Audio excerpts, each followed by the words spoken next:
El Poder Ejecutivo, con la firma del presidente Luis Lacalle Pou, aprobó la fusión de las 3 empresas de TV Cable más grandes del país. Hablamos de Montecable, Nuevo Siglo y TCC, para que operen juntas en la prestación de servicio de televisión para abonados y de transmisión de datos en Montevideo. ¿Cuánto afecta a esto la competencia? Bueno, para ahondar en este tema, ya recibimos en Nada que Perder, aquí en el estudio de M24, al economista y especialista en medios, a Gustavo Buquet, que ya nos acompañó en anteriores instancias. Buenos días, Gustavo, y gracias. Hola, por muy estar buenos por acá. días a todas ustedes, a ti y gracias a la audiencia. Un placer estar con ustedes. No sé si placer volver a hablar de esta cuestión de cierta concentración, ¿no? Porque lo que te trae básicamente es esta fusión de los cableoperadores. Sí, exactamente. La resolución, por una resolución administrativa, generan un consorcio. Hay muchos temas de los que hablar, pero bueno, si ya empezamos con lo de el monopolio, podemos empezar por el informe de URSEC, que es lo que analiza el informe de URSEC. El informe de URSEC, primero que se hizo en menos de 3 meses, ¿no? Cuando cualquier fusión incluso en nuestro propio país, en la Comisión de Promoción y Defensa de la Competencia, que es un organismo desconcentrado del Ministerio de Economía, por ejemplo, la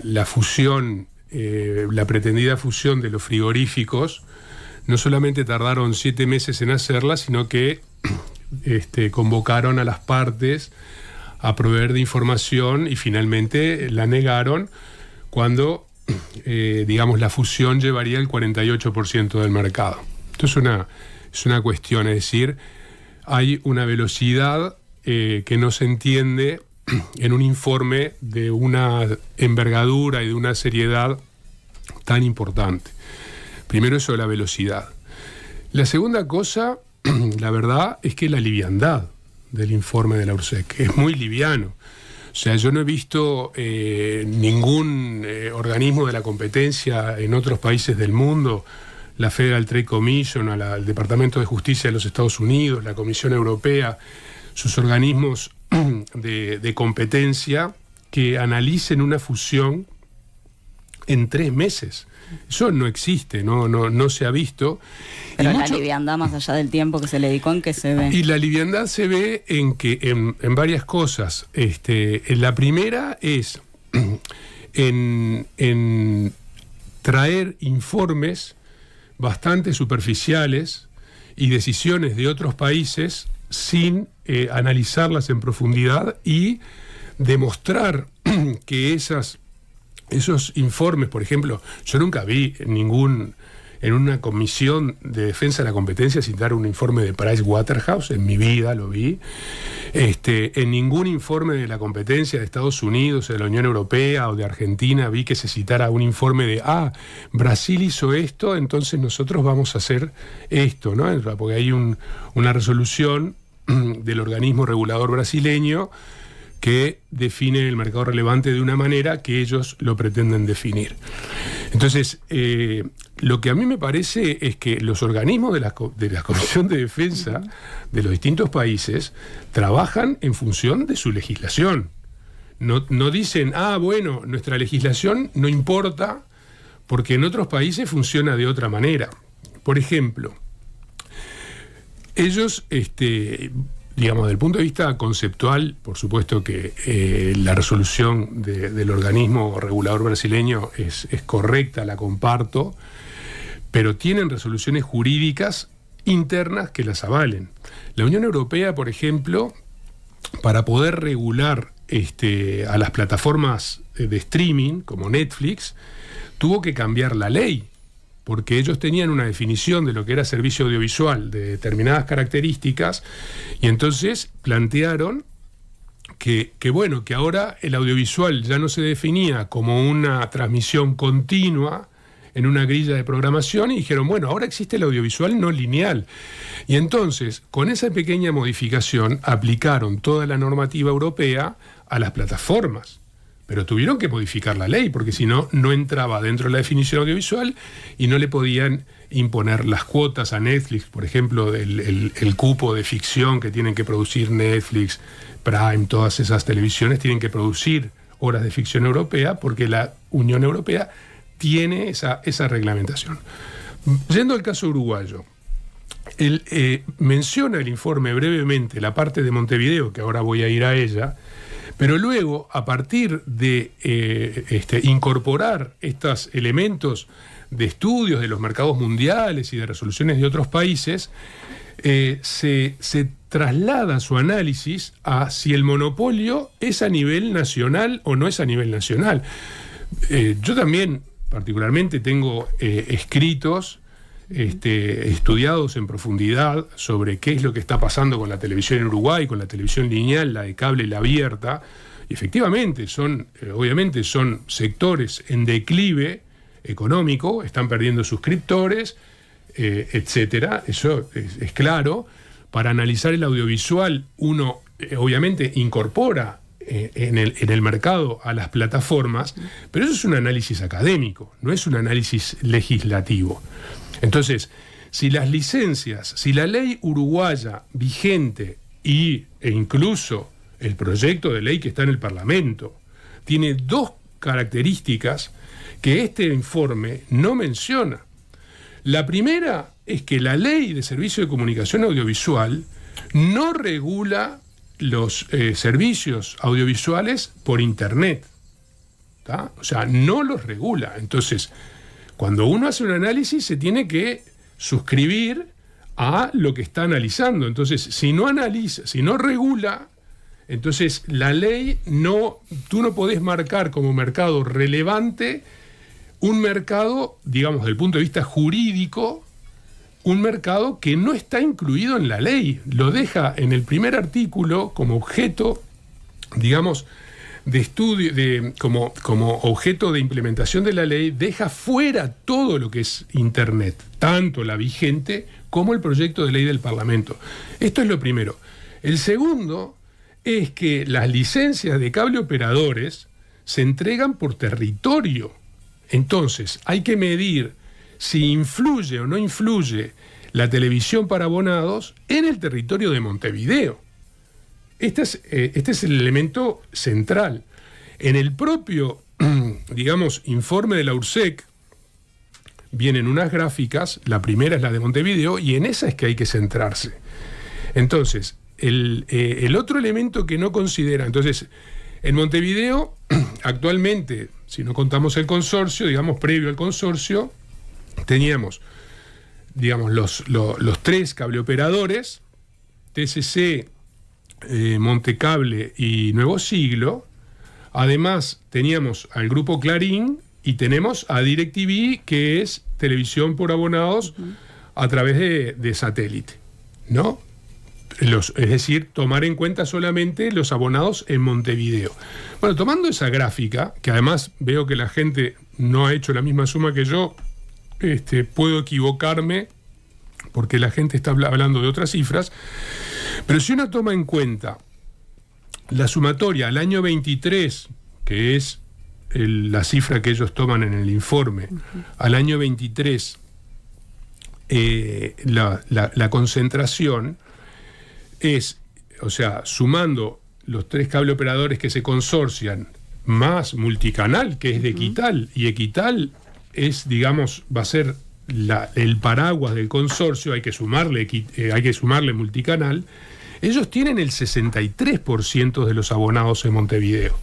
Entonces, un oligopolio de tres operadores que se fusionan, digamos, que quedarían tres operadores, ¿no? Con el consorcio, más uno que aparece que no está consorciado, pero forma parte del consorcio por la vía de los hechos, porque es de Equital, es de propiedad de Equital, y los dueños de Equital son los dueños del consorcio, queda con el 63% de los abonados de Montevideo. Entonces es un oligopolio en donde una de las partes tiene más del 50%, es claramente un actor que puede tener... ¿Cuánto afecta justamente la competencia, ¿no? Digamos, con este nuevo consorcio? Puede tener claramente prácticas de poder dominante. O sea, ¿de qué manera? Bueno, puede bajar los precios, por ejemplo, puede bajar los precios de manera de perder durante un tiempo y hacer que sus competidores no puedan digamos, sostener esa bajada de precios, y sobre todo que bueno, que eso es más difícil porque son empresas multinacionales, tendrían resto. Estoy pensando en voz alta, tu pregunta es muy buena, me hiciste reflexionar, pero sobre todo viene porque es el único operador de los tres, digamos el consorcio más sus otros dos competidores, es el único operador convergente que puede ofrecer señales de televisión y datos. O sea, ninguno de los otros dos hasta ahora puede ofrecer, y con ese tamaño, ¿no? Con ese tamaño. Por lo tanto, puede reducir costos, puede bajar sus precios, por lo tanto, puede ser más competitivo y puede ofrecer un paquete que podría actuar en contra de sus competidores. Gustavo, ¿y esta política cuándo te parece que se puede emparentar con la política de concesión de televisión por cable de los 90 a cargo del expresidente Lacalle Herrera, padre del actual presidente de la República? Entonces, digamos, ahí vamos a dos temas. Un tema es, digamos, más el que acabo de transmitir. Es más polémico justamente porque, bueno, ¿en qué influiría? Pero bueno, en general las fusiones en todas partes del mundo, en un oligopolio de tres operadores, se aceptan siempre y cuando no pase el 50%. O sea que no es el caso y que hay que medir en Montevideo porque es la legislación. Por lo tanto, no estaría habilitado según la legislación vigente, ni siquiera, ya les vuelvo a decir, el proyecto que está en el Parlamento. Después, digamos, el otro problema es contextualizar el consorcio, ¿no? ¿En qué contexto estamos? Bueno, estamos en un contexto en donde este gobierno le ha dado a estos tres grupos de comunicación de televisión comercial en Uruguay, le dio primero un proyecto que firmó el presidente y mandó el Poder Ejecutivo, que desregulaba absolutamente todo para que ellos pudieran vender datos, para que pudieran vender sus empresas, para que no tuvieran límites a la concentración, etcétera. En segundo lugar, Antel hizo un contrato a pérdidas, que lo reconocen el propio directorio de Antel, dándole $9 millones a los tres canales por 3 años. Poco tiempo después, en la DINATEL, en la Dirección Nacional de Telecomunicaciones, bajo la dirección de Acosta y Lara, de Guzmán Acosta y Lara, se hizo una ayuda, un apoyo insólito que no existe en ninguna parte del mundo, porque el concepto de ayudar a la programación televisiva es justamente la que no se sostiene por el mercado. En ninguna parte del mundo hay ayudas públicas a reality shows. Los reality shows se tienen que sostener por el mercado, y el director nacional de telecomunicaciones de entonces, que además justo después iba a ser precandidato a presidente, le hace un favor dándole $2 millones a los 3 canales. En el año 22, sin ninguna necesidad y sin ningún proyecto, firma resoluciones también concediéndole a los 3 grupos de comunicación las licencias de datos. Y en quinto lugar, lo del consorcio, que es, todo esto es tremendo. Bueno, ¿qué pasó con el padre de este presidente, Lacalle Herrera? Lacalle Herrera, en el año 94, convocó a una licitación para entregar licencias. Se presentaron 11 propuestas de las más diversas y de las más diversas, digamos, opiniones y diversidades de perspectivas culturales, ideológicas, políticas, y concedió 5 licencias. 4 se las dio el consorcio, al actual consorcio que estamos hablando. 4 son del consorcio, que es TCC, ya la dijimos, Nuevo Siglo y Montecable. Luego les dio Multicanal, también para Equital, que los propietarios de Equital, a 33% son cada uno de ellos. Y la quinta se la dio al senador Posadas de su mismo partido político. Es decir, lo que observamos es, si bien no necesariamente el único partido que ha tenido una actitud completamente activa, concediendo prebendas a los grupos de la televisión comercial, es claro que estos grupos se beneficiaron mayormente con los gobiernos del Partido Nacional, tanto de la calle Padre como de la calle Hijo. Entonces entonces ahí hay que medir muchísimas cosas. Por ejemplo, la rapidez. Yo decía de la rapidez del informe, de la verisimilitud podría decir más cosas. Por ejemplo, perdón que haga un paréntesis, pero citan un informe de radar del año 21. Yo me pregunto, ¿la URSEC no tiene para pagar el nuevo informe de radar y estar usando los datos del año 21 en vez de usar los datos del año 23 para su informe? Pero otra liviandad del informe, ¿no?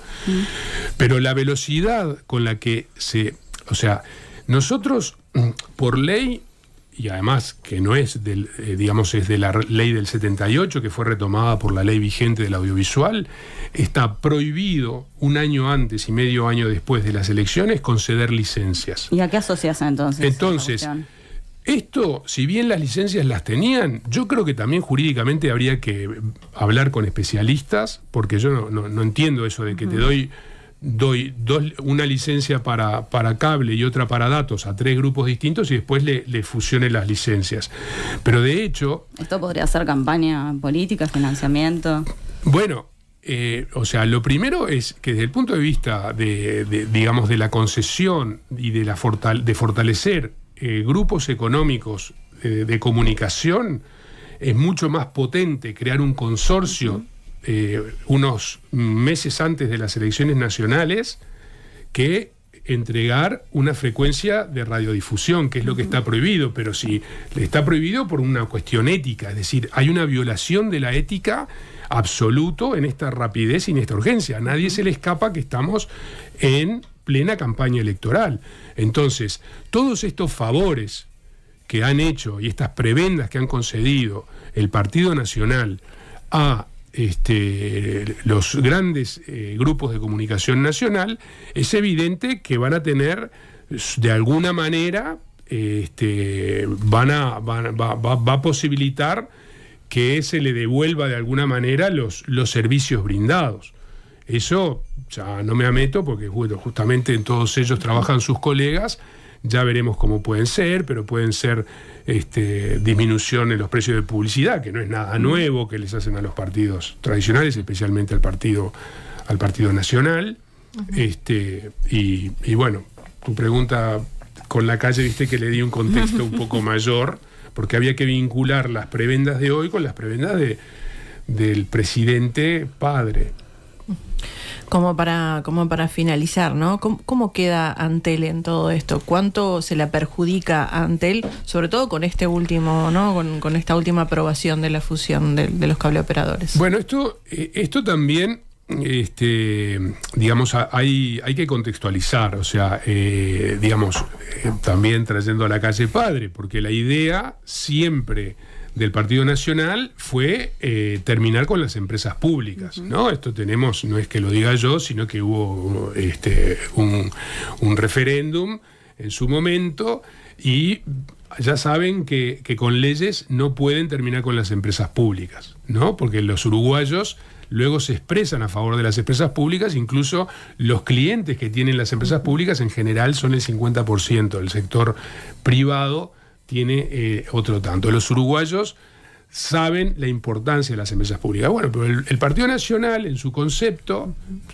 ideológico y su perspectiva ideológica, pretende eliminar las empresas públicas. Como no lo puede hacer por ley, hace este tipo de artimañas y por la vía de los hechos las debilita.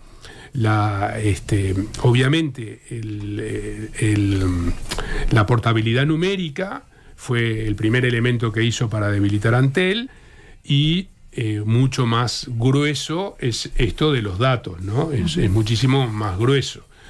¿Cómo va a debilitar Antel? Y bueno, es evidente que si hay un competidor o más porque obviamente por un montón de acuerdos comerciales y digamos, de responsabilidades que ha asumido el país en tratados bilaterales de inversiones, etcétera, es muy probable que tenga que terminar concediendo la posibilidad de licencias de datos fijos al hogar a otros actores, a actores multinacionales, y por lo tanto, digamos, es evidente que parte del negocio que hoy tiene Antel de la venta de datos fijos al hogar se va a transferir al sector privado. Lo que está haciendo con el consorcio, muy puntualmente, es transferir, o sea, es una transferencia directa de recursos públicos, porque Antel es de todos los uruguayos, o sea, es como si estuviéramos hablando de la caja de la DGI.